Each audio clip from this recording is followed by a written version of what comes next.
This is the Influencer Entrepreneurs Podcast with Jenny Melrose, teaching influencers and bloggers how to become successful entrepreneurs.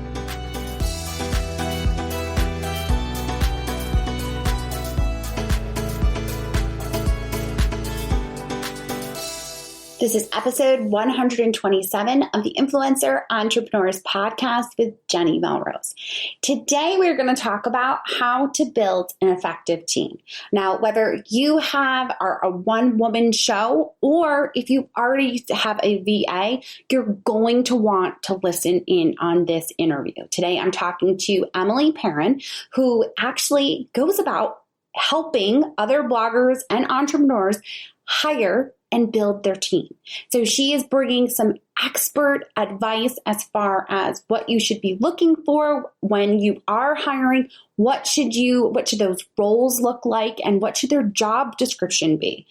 Make sure that you also jump over to the show notes, because as you will hear, she has an awesome video training that goes even deeper into the whole hiring process. But let's dive in. All right, Emily, I am so excited to have you here on the podcast. I would love it if you could introduce yourself and tell us a little bit about your business.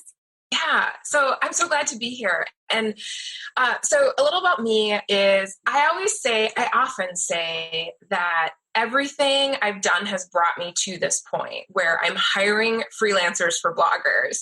It's such a specific thing that people are often like, how the heck do you get into that? And so my background was actually in psychology. So I did an undergrad in psychology and English. And then I went into event planning in the corporate world where I was doing communications. Then I pivoted into marketing. When I left marketing, I started career coaching because I was doing a lot of managing and mentorship in the corporate space, as well as like working with interns and young associates, like guiding them through those early times. So I pivoted into the career coaching and have been doing that for almost 4 years. When I started getting more people asking me for help hiring teams, because I invested pretty early in my team because I knew what I was good at. I knew my zone of genius, and I knew what was never going to get done because I was terrible and I hated doing it. So I got help with some of those things. Like I had just hired a virtual assistant earlier than most. And so I just started having, people that I met in business start asking me. And then, in the past year, I just started taking on clients in this space, and they've had a lot of success using the process that I've developed in my own business, that I've refined, developed, and with them and with myself as well. That's kind of how we got here. Yeah. And I think that's the thing. Like, I'm a true believer that everything that happens in the past, it's all meant to get you to where you are in the future. I love the way that you talk about zone of genius, because that is what I think once you start to really discover and know what your zone of genius is, it's that much easier to say, okay, I'm terrible at this. This is what I need to be able to hand off to start to build my team with.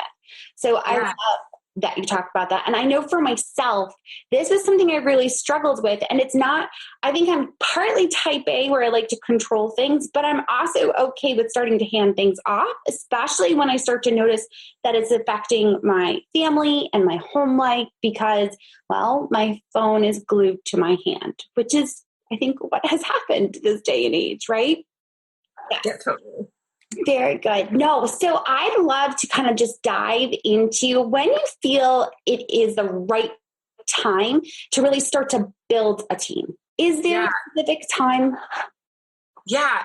Well, there's a few, you can do it anytime, right? Like no time is the wrong time, but there are a few kind of like signs, I would say, where it's really time to start getting some more help. And one of those is like you're starting to feel burned out. So, you didn't start a blog most likely to like work all the time. And so it's just that when you're constantly working and you're constantly feeling behind and just those things that used to light you up aren't fun anymore, that's when it's time to really start to look at what do you enjoy doing and what do you not, and get some help for some of those things that you don't enjoy.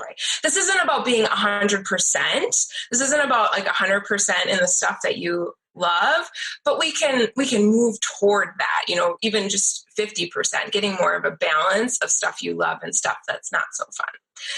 One of the other things I've noticed with my clients in particular is the capacity issue. They're not able to get to everything. There's so much more that they want to do, and there's so much more that they themselves want to work on, but they're kind of stuck doing a lot of just the daily little tasks in keeping their blog going, scheduling social media, or sometimes they're not even getting to that. Like, they're not getting the word out. They're not getting their posts published because that's just not, those like administrative tasks just aren't where it's at for them. They don't love that. They love taking photos and developing recipes and creating things.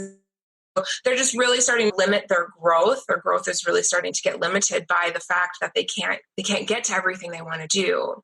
And third thing that I see so often is just that ineffective, unreliable support. So my clients have a few, like they've got some people helping them, but it's just not great help. Sometimes they've outgrown the help, having your neighbor or a friend proofread your blog post. That was great in the early days. Like that, we got to do what we got to do to like, you get started. But now, like once you're kind of a few years in and you're starting to see more and more momentum, it pays off so much to have that better support, to actually have professionals in your business. I mean, when you go from the neighbor proofreading to a professional writer working on your blog posts, it's so transformational. And I see it again and again. And it's one of the most fun parts of what I do is watching that happen. Yes. And I love the way that you kind of talked about that you kind of get that feeling like it's kind of thrown you off. Something's not right. You're not where you're supposed to be. For me, it was even when I was still teaching and had my two little girls, I got to a point where I actually thought I was getting Alzheimer's because I would forget things because I was so bogged down with all of the different things that I was trying to accomplish that I couldn't remember where I left my car keys, or I couldn't remember if I had told my mom what time I was going to be there to pick up my kids. Like that for me was scary. And it was also a point where I looked at my business and said, something's got to give and I need to actually start to hire help. And at that time, it was in the very beginning stages where hiring a friend to do some social media or to pay this one where it wasn't at that higher fee yet, just made sense. And I think for those that are looking to just start out to feel like it's not just them running the show right now, that might be where you start. Yep. But if you're to that point again and you feel like, okay, too many plates spinning, I'm going to drop something, you're overbooking yourself, that frustration level, that's where you then start to look for that like zone of genius things that other people then have, right? Yeah. And you're also starting to notice like you've got enough momentum now that you're just growing. There's just something about this momentum piece that once you've got so many years in of this consistent content creation, that to continue to grow, you can't do it all yourself. Okay. So where do we start in the whole process of building a team that's going to effectively support your business? Yeah. So this might sound funny and might not be what you were thinking the answer would be, but I think it's in process mapping. So process mapping is a way to start tracking what you're doing, like who is doing what right now, and what are you doing? What do you want to be doing? What do you never want to do? What do you sometimes want to do? I mean, looking at those three levels of what you're doing and what your team, maybe you've got some help, like what other people are doing for you, starting to look at what is the work to be done. Because until we really understand that, like what needs to be done and what you love, and so that's where then you can start building the support around yourself. Once you've identified, what are those things you want to keep? And it's interesting because some people want to keep SEO, some people want to outsource it. It's so different. Some people love writing their blog posts, some people hate it and like never want to write another one. So it's all about like, it's really all about that individual blogger. It's about you, Jenny, as an individual. Like, what do you love to do? And then getting help with those things you don't. And then the cool part is like, you find people then that is their zone of genius. And so when you line it up, like that's where the effectiveness really comes into play, because you love what you're doing. Each of your team members love what they're doing. And then through that process mapping process, and really like all it is just, it's walking your processes. What are those, 2, 3, 5 big things that need to happen on a daily, weekly, monthly basis that, consistently need to get done, so that you're just walking the process. What are all those steps? And then you identify like what you want to do, what you want to outsource, and then you build the jobs around that. So once you have some of those process maps for a few big processes, that's where then you can start to see where things come together, like the scheduling social media or, setting up the blog post in WordPress. You start to see like them cluster together as well. Like the roles naturally start to emerge. You start to be able to see what is the actual help that you need, which roles to fill. Yes. And I think too, like part of, for me, was also looking at the time that it took for those certain processes that you're talking about. Because for me, I might be able to shoot photos in 5 hours, where someone else who is better photography may be able to do it for less. And it was going to save me that time where I was doing it for 5 hours. So putting into also that aspect of understanding how much time is it taking me to do this. Photos wasn't my issue. My issue was graphic design. Like I did not want to do any sort of graphic design. It took me hours to do things because I didn't understand how to make templates. So that was one of the first things I was like, yes, please, someone else do this. It's going to take me way too long to do it. So I love that. All right. So we've done process mapping. We've taken a look at kind of what we could possibly, what's our zone of genius? What are we ready to hand off? How do you figure out the roles that your team members are going to take on?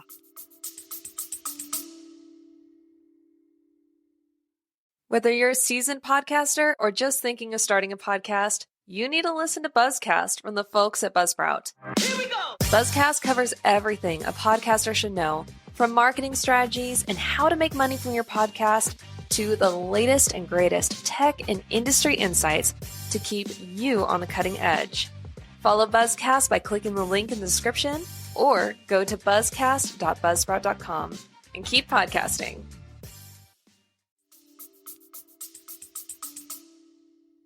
Yeah, so it comes from that process mapping and starting to craft the actual job posting.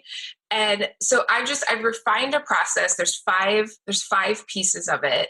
A general description where, like who are you looking for in general, the ongoing responsibilities. So this is where that process mapping comes into play.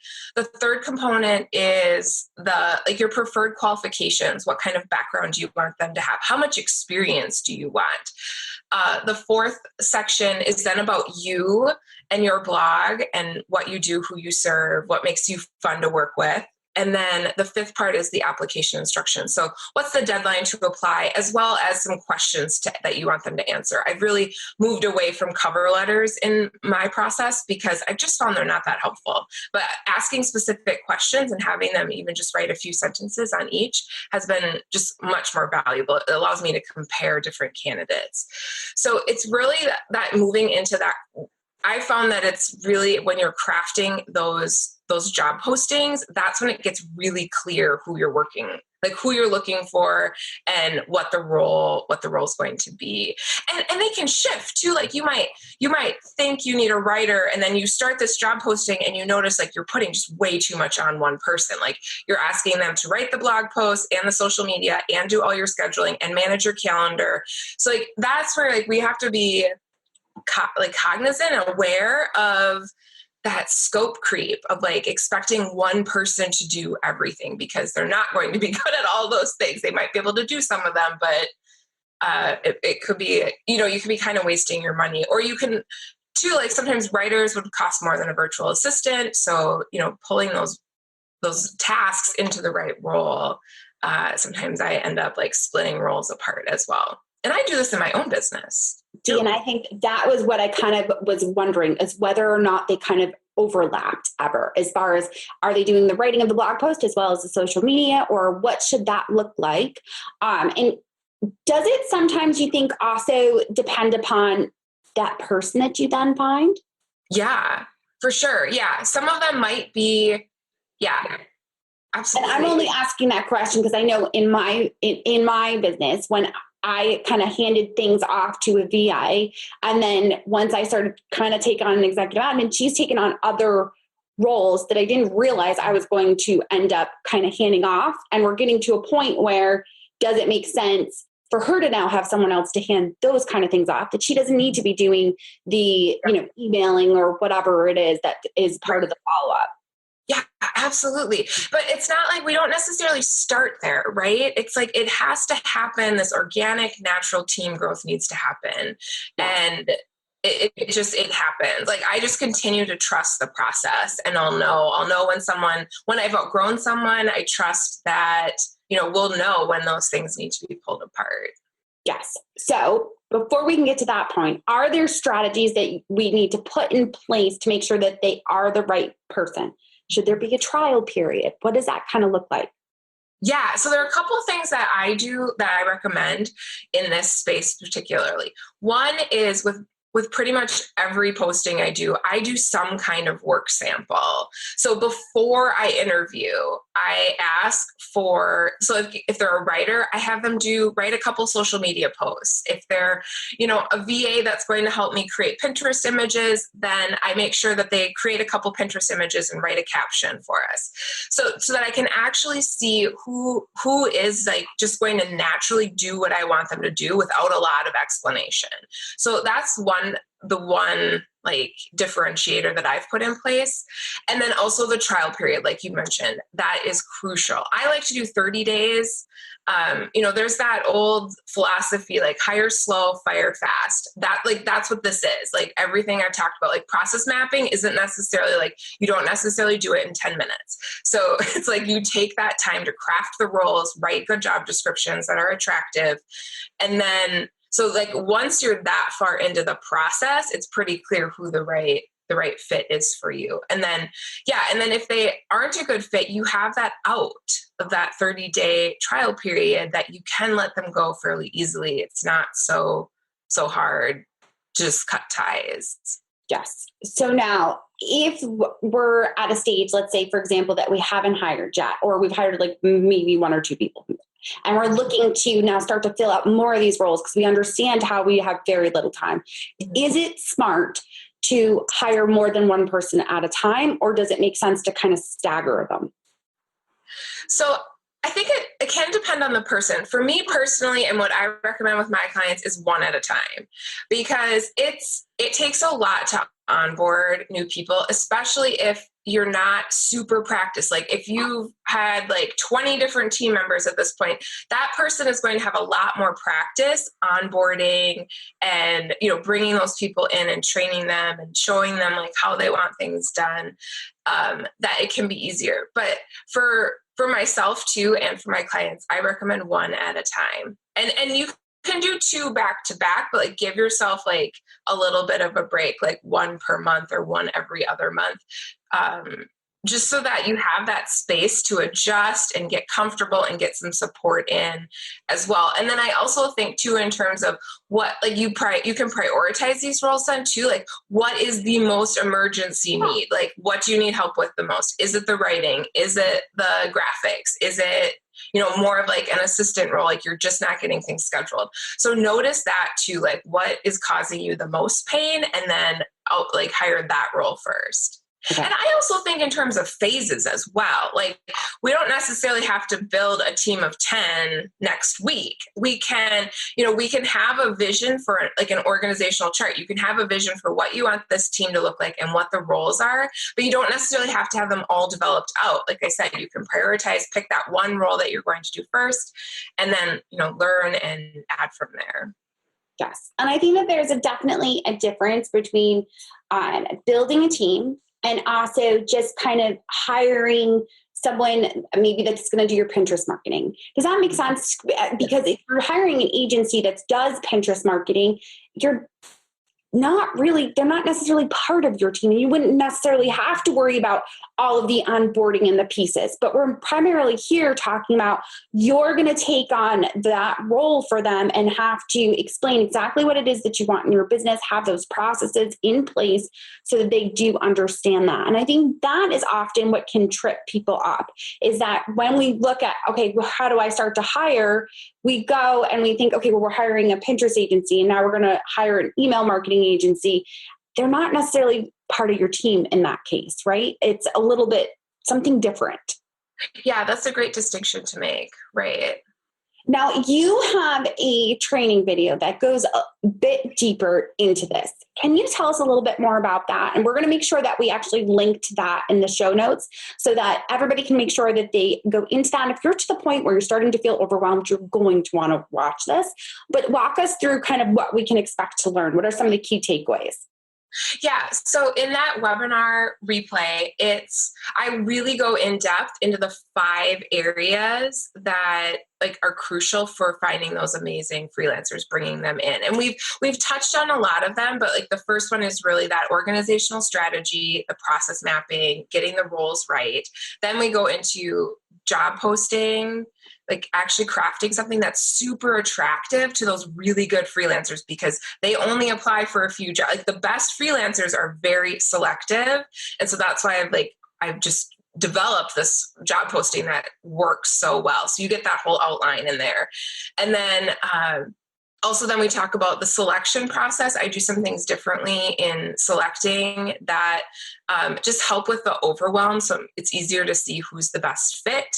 And then some interviewing tips as well as the onboarding process. I have some suggestions and recommendations of different things that you can kind of plug and play and decide. But yeah, I go super into detail in there, and yeah, it's just so fun. I love it. I just totally nerd out. I am the biggest nerd in this space. But I think that that's when it is your zone of genius, when you do get excited about it and you love to talk about it. No, I love that. And I think that is, being able to figure out what to put into that job posting. And then also, I'm sure we're talking about onboarding when people are, listeners might be wondering what that might look like. So obviously we only have a limited amount of time for a podcast interview. So we wanted to provide you with something extra so that you can go a little bit deeper, a little bit further along. So make sure that you click through over to the show notes so that you can get into that training. Emily, where else are good places for people to connect with you out on social media or email? Yeah, so I'm on Instagram at emily.perron. My email is emily@emilyperron.com. I love hearing from people. I love getting questions. So, anyone, anytime. I just love it. And then my website is emilyperron.com. So I have a little blog over there where I write about hiring and business productivity and things like that. Perfect. That sounds I love being able to get in touch with people on Instagram. It's one of my favorite ways. Many of my people know that. Very good. Well, Emily, thank you so much for joining us and sharing your information. I truly appreciate it. Yeah, thank you. Thanks, Jenny. I'm so glad I could be here today. Perfect. All right, guys. Well, there you have it. Make sure that if you haven't already, that you come over to the show notes and make sure that you grab that video training that Emily is talking about, where it takes a deeper dive into truly defining those roles and the job description so that you can figure out how to effectively build your team. You guys, I would love to see where you are listening to the podcast. Just grab a screenshot of your phone with wherever you are listening, whether it's iTunes, Stitcher, wherever it might be, and post it to your Instagram stories at Jenny_Melrose. I love seeing where you are listening, and I so appreciate it when you do that. So if you put up that screenshot, I will send you a note back. I so appreciate it also when you guys leave me a review on iTunes about the podcast. Many of you might have been noticing for following along on my Instagram stories, I've been sending out some happy mails. So if you leave a review on iTunes, make sure that you use your Instagram handle as your name or put it into the actual review so that I can then get in touch with you and send you out some happy mail. You guys, I appreciate you all so much. Make sure that you tune in next week where I will be speaking with Jenny B from Biz Mavens. We're going to be talking about what it looks like to have a blogging business, and the emphasis is on business. All right, guys, until next time, I will see you all then.